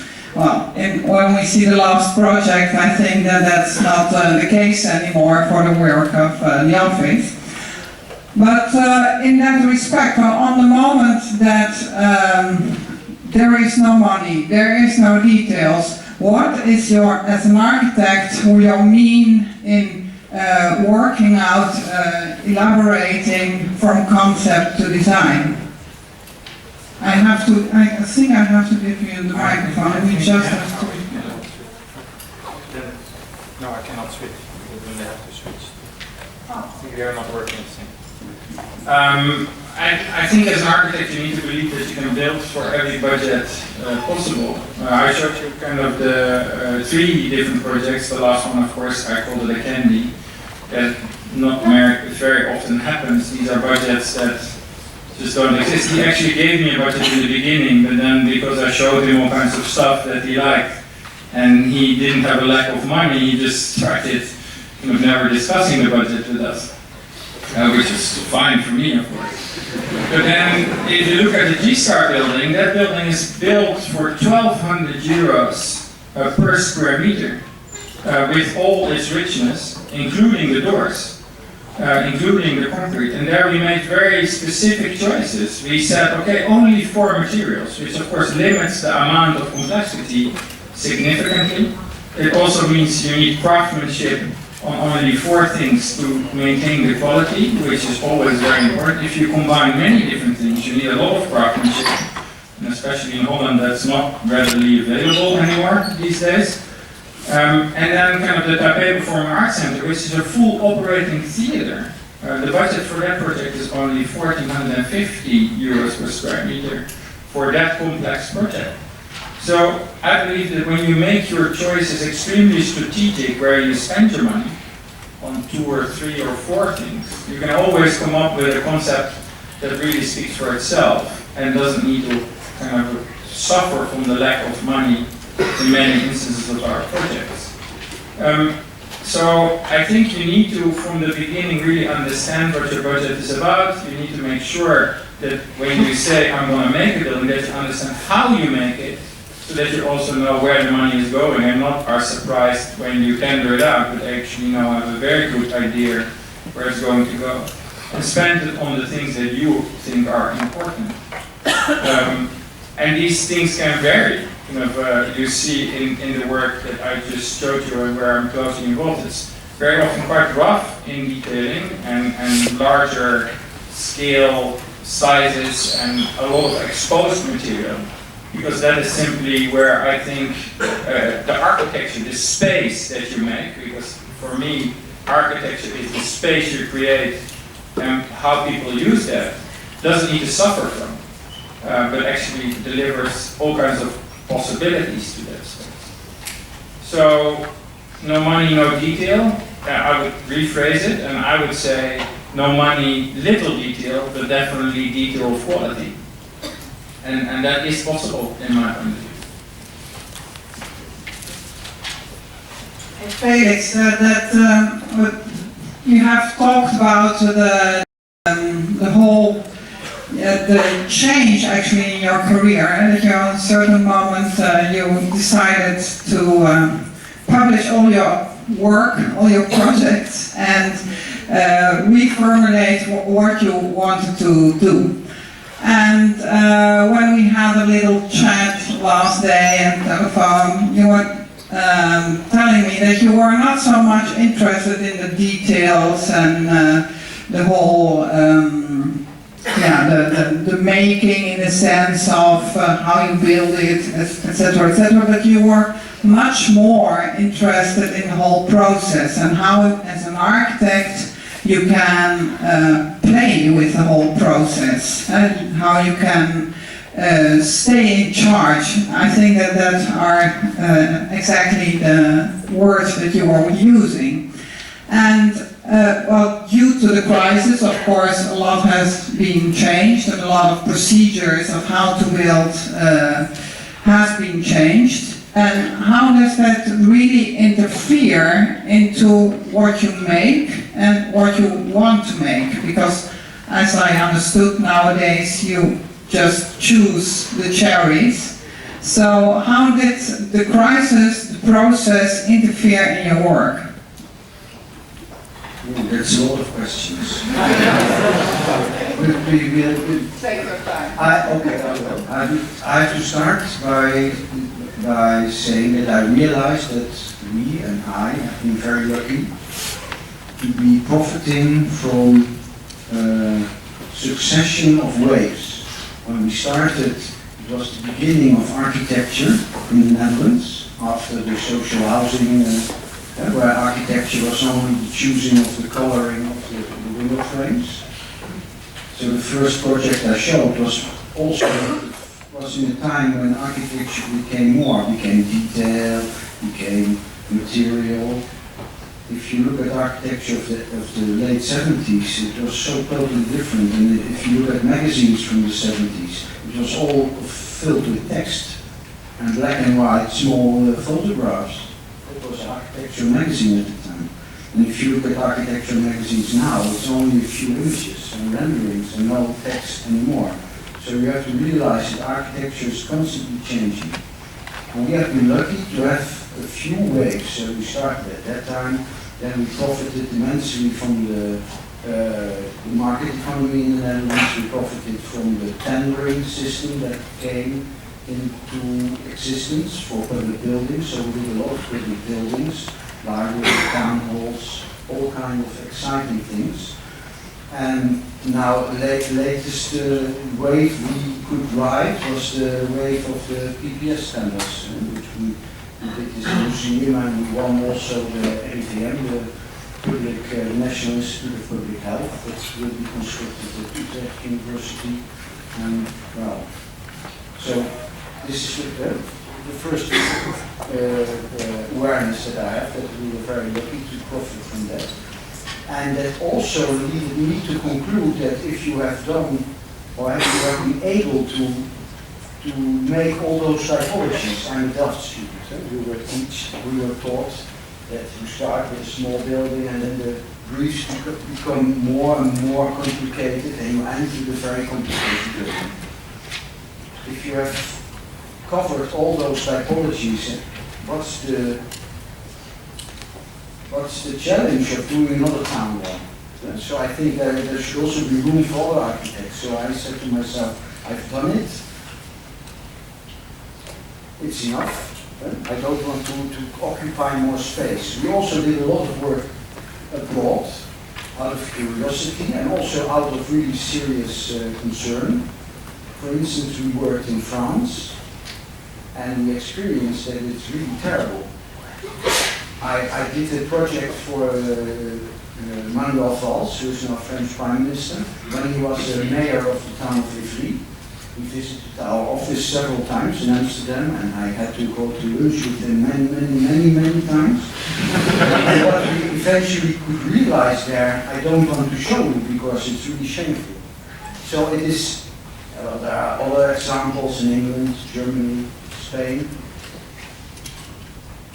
I don't want to criticize others who do, but I think for me, Netherlands is great to work as an architect because we can be very direct, we can do what we say, we can control the budget, we can control the process, and we can really build what we want to build. And that's really an exception worldwide. Now there's one exception, that's Taipei. I just finished.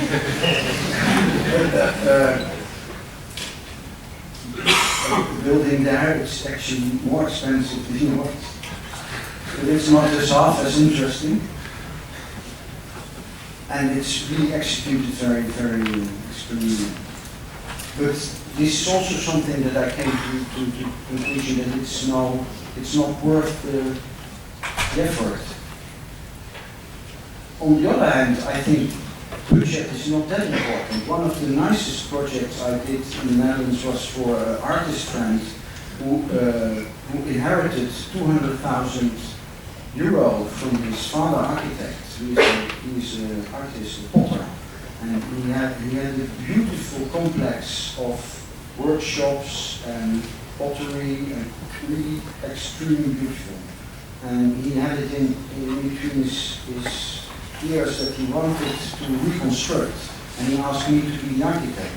And he said, man, you are crazy. You want to demolish all this and build something new for 200,000 euros is impossible. And it's one of the nicest things I ever did, with no detail whatsoever. So I think, David, you said it's about space and it's about content. And this content is what I'm interested in. So to come to the answer to your question, I want to feel real personality, in not only of the client but also of the site and of the program. And yeah, that's a luxury, I think. If you can get it. Many answers to many questions. I would like to ask the audience, are there questions? Last time there were lots of questions. Yeah. For Felix, we had a few weeks ago with Karel van der Ven here, and she has worked for your office, and and she was talking a lot about Flush, and so do you. And what is this Flush, and why is it so important in your work? Because you mentioned it a lot of times. Well, I'll be honest with you now. I worked for Gianotten, and I don't know if you are familiar with his work. I worked for Gianotten together with Kees, and his work is very conceptual, very intellectual, and very demanding as far as construction is concerned. And I became so frustrated working for him, covering construction, because I was always confronted with people who wanted to give their best on the site and never they were never given the satisfaction of a realized perfection, because it was just impossible to get it right. So that was something we learned from him, or working for him, that we wanted to get this perfection in our project. So our projects were very simple in their formal ambition, partly because we want to be in control of how we spend our budget, and we want to have a high quality finish. And nowadays it's very, we are very much used to silk objects. If you have an iPhone, well, I'm not talking about times when we had round, we had Peter Rams. That was the only silk object you could imagine. But this was also very important in our, I speak for Klaus and Hannah, for Kees and myself. It was very important to have this slickness, this perfection in the architectural object, because we talk now about public buildings, individual buildings, freestanding buildings. We try to objectify them, to see them as an object in space. So Flush is some way to get it, to get this sexiness.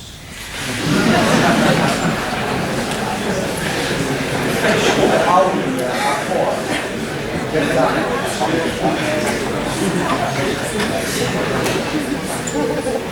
there more questions? Maybe? When you shout, I can try to. So I have a question for David. So from seeing the project you presented, I mean, even if it's, for example, smaller scale projects like the house, because the client has such big budgets that, comes with using a lot of expensive materials and shipping them from different parts of the world, and same with the larger projects because it's very vast. How do you go about making the building environmentally friendly and sustainable? Because, for example, I would imagine for the private client to get that expensive copper door made in Italy to the location was a little bit of a challenge. Not budget-wise, but more sort of in terms of CO2 emissions as well.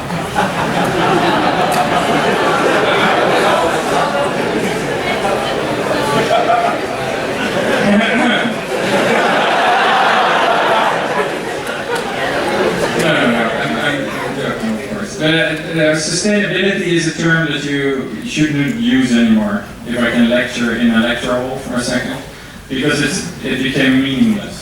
Everybody has a different interpretation of what is sustainable and what is not. You give it a CO2 emission as kind of the definition. There are many other definitions that you could think of for sustainability, but how I interpret being sustainable is being responsive.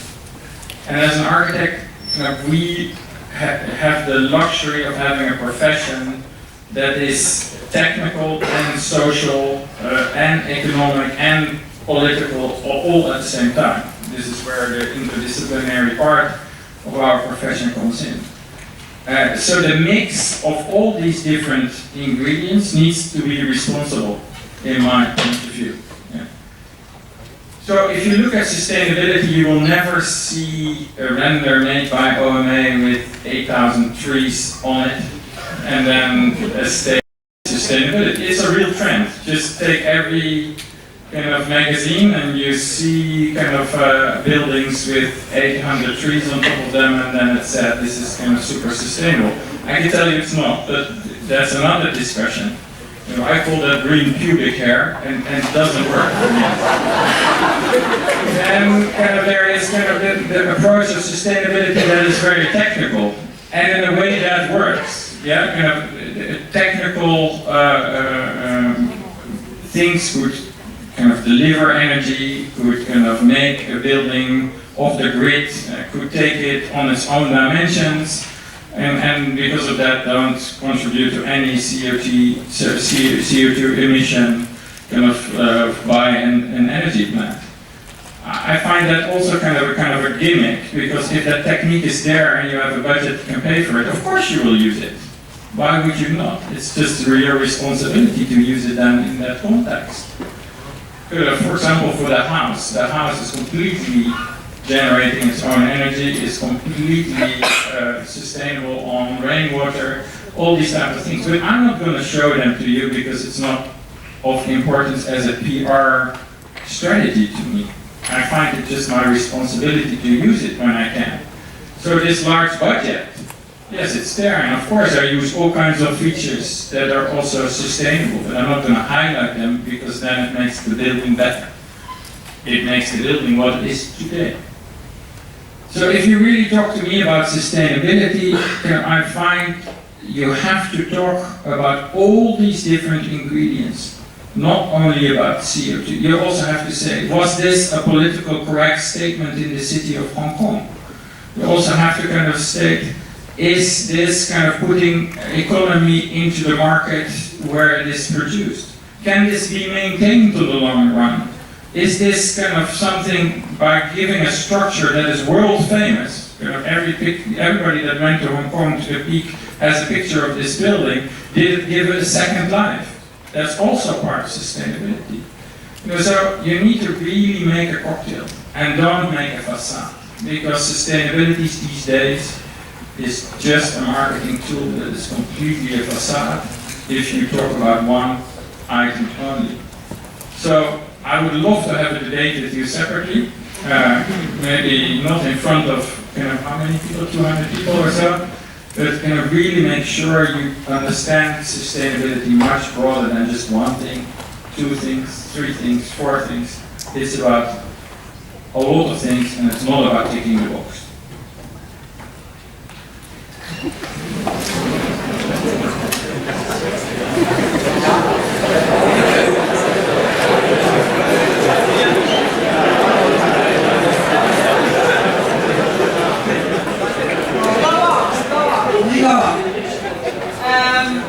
I see a question here. Can you shout out loud? I'm for David. I'm from China and I study building physics. Can you explain how do you combine the acoustic design in your making architecture process in heavy theater? It's very important for me to join your architecture process. How we do that is by having specialists that really work with us and building it. It's very unfortunate, but Rens van Luxemburg is not with us anymore. He died 2 years ago. He was professor in this university. And I worked with him since I left this university on acoustics. Because for me, I just said space is architecture, but kind of the experience of that space is super important, and sound is probably one of the key things that everybody forgets, but when it's arranged well, it creates such a better environment in that space. So we worked always together by kind of finding new ways, not only kind of putting gaps between wood and planks and put kind of acoustic material behind it. No, but by integrating it, using new materials that actually has an acoustic value on its own and an aesthetic value. And for the Taipei theater, we built, because my dream was a round theater. When Rens saw that, he said, "David, come on, this you can really not propose. This is something that doesn't work." And then I said, "But we still have boxes. They are not round. You can use them." And then he said, "Yeah, maybe. But then we have to consecrate all the acoustics in these boxes. The people that are sitting there will become crazy. Okay, then we need to kind of make sure that it is filtered before, or that it's not kind of, so that thing is actually not completely round. It's like a bit egg-shaped. You will never experience it. So therefore, kind of there's no interference. It bounces in a specific way through its plaster. And then we built these things. So there are models here by level acoustics that are kind of 1 to 20 of this theater, where we applied the material, where we put real people in with microphones, not real ears, but microphones, and tested just simply sounds, started modifying the thing. So for me, it's about kind of testing and integration. Acoustics you can never solve by a computer model, because a computer model will calculate whatever you want, but in reality it will never work like that. Because it's craftsmanship then. The computer assumes perfect surface. You never can make perfect surface, so you really need to build it and control it. And that's an integral process. In the concept phase there, we already start testing that material. I'm pretty sure if you go to the campus here, to their lab, you will be able to see kind of our mock-ups, because they're still there.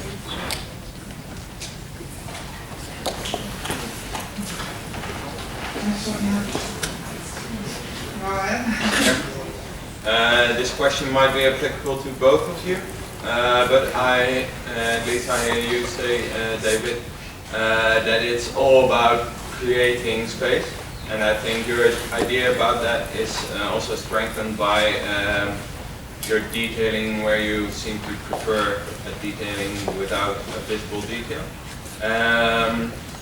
But what I noticed is also something else, and it might also be due to our Dutch building culture, which is quite an expressionistic type of architecture. The exterior image seems to be very important. That's also for the G-Star building, but also what I see in Asia, where you have the popping out volumes. It's very expressionistic. But this might also be classed, I think, due to clients' wishes, which might want to have might want to know how the building is going to look like and how it fits in the surroundings. I would like to know what's the importance of that in creating your architecture.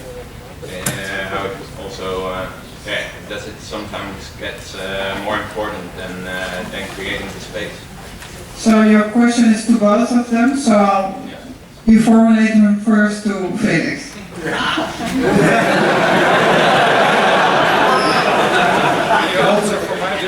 I'll answer because I think you misunderstand what you call expressionistic, or well, it's not the terminology in architectural history. I would call it programmatic. And I think that Dutch architecture, you say, is expressionist. Well, Dutch architecture is extremely clever in programmatic manipulation. And in this way, it's extremely dry. You mentioned Zaha for the G-Star competition. She is purely formalistic. It's only about form. I think Dutch architects are extremely clever and much more so 20 years ago. It was really revolutionary how they only use program to make a spatial composition. And I think the Taipei, but also the G-Star is only about that. It's a manipulation of program.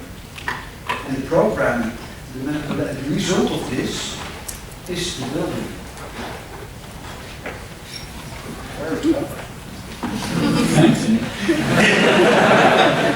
Yeah, I want to add something to it. You know, this what you call expressionism, everybody calls iconic.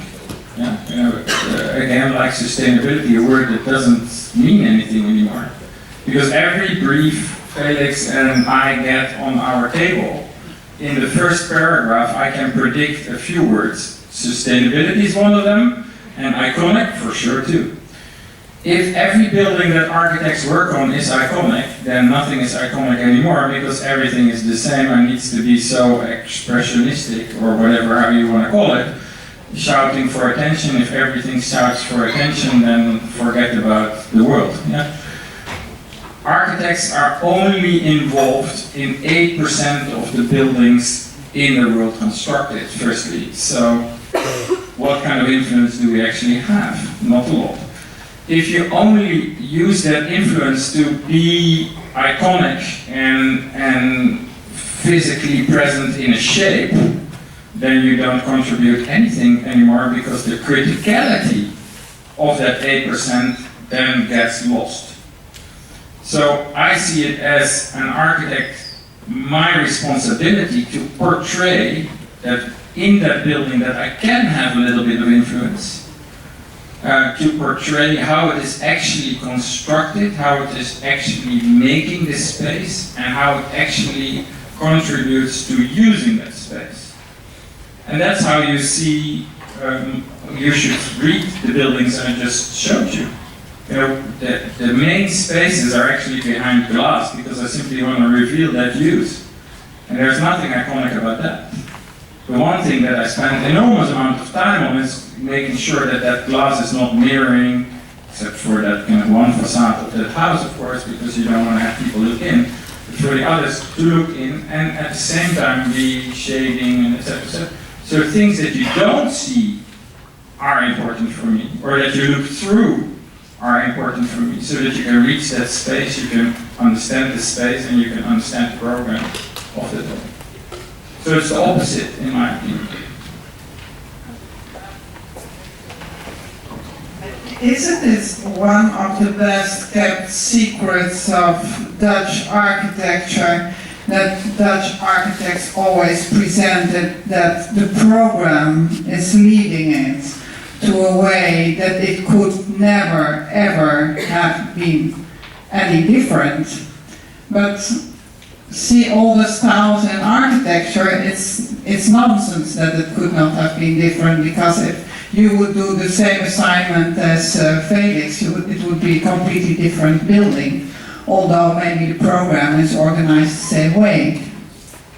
So isn't that a kind of lie? We are now talking about not about the making of architecture, but the looking at architecture, and that's a completely different department. And I think that's totally uninteresting to me. I was just trying to clarify how I have always regarded Dutch architecture from history. We are extremely Calvinist. Until a few years ago, we built in a pure modernist fashion. We accept very spare and poor buildings. We have no attachment to material quality. We don't want to pay for it. We are extremely rich, but our buildings are very poor. And we spend nowadays all our money on talking about buildings and on management of building processes. And eventually there's only a few cents left to actually construct. So I think this. Could I say something about the lab? I would love to say something about what you call lying. I call that kind of differentiation. Obviously, when Felix holds the pen and interprets the program and lives that program in his head, it's going to be very different than me. We are from different generations, we're differently trained, we have different parents, at least that's what I assume. We have different upbringing. He's Calvinist. My father was, before he married my mother, a Catholic priest. So all these type of things train where you come from and determine. So every outcome of every program interpretation by any architect will be different. Does that mean it's a lie? No, I don't think so. It's actually the truth. It's actually a fact that it is an interpretation of one person or a group of people that actually spent the effort to think about it and to translate that program in such a way that it serves a client in the best possible way. And yes, there are a million outcomes, and probably all of these outcomes are always repeated of things that have happened before and combined in a different way. But I think formulating it that a programmatic interpretation and that we use that as kind of our main presentation, that could be a lie, I think no, it's very honest, it's very naked actually.